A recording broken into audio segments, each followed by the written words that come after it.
Ukraine's President Zelenskyy is digging in this morning, insisting that his country didn't fire, accidentally or otherwise, a missile that crossed into Poland.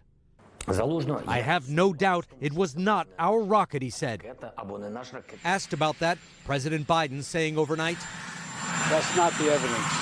Poland's president, Andrzej Duda, called it a tragic accident, most likely caused by a misfire from a Ukrainian air defense system, an assessment shared by the Pentagon. We have seen nothing that contradicts President Duda's preliminary assessment that this explosion was most likely the result of a Ukrainian air defense missile that unfortunately landed in Poland.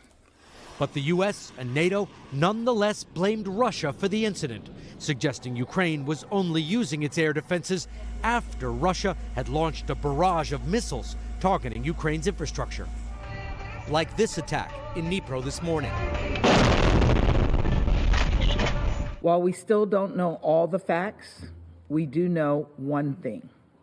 This tragedy would never have happened but for Russia's needless invasion of Ukraine and its recent missile assaults against Ukraine's civilian infrastructure.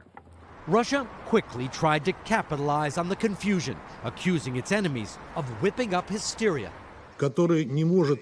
Russia's UN ambassador saying this is not just an international attempt at disinformation, but a conscious attempt to bring NATO into direct conflict with our country. Russia says the missiles it launched against Ukraine were at least 20 miles from the Polish border.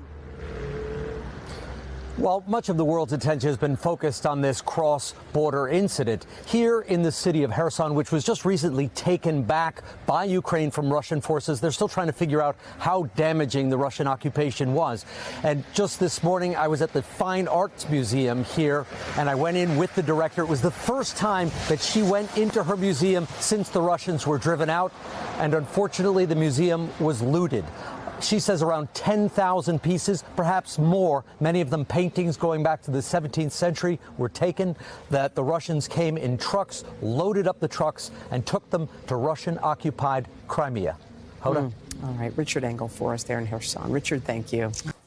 Hey, thanks for watching. Don't miss the Today Show every weekday at 11 a.m. Eastern, 8 Pacific on our streaming channel, Today All Day.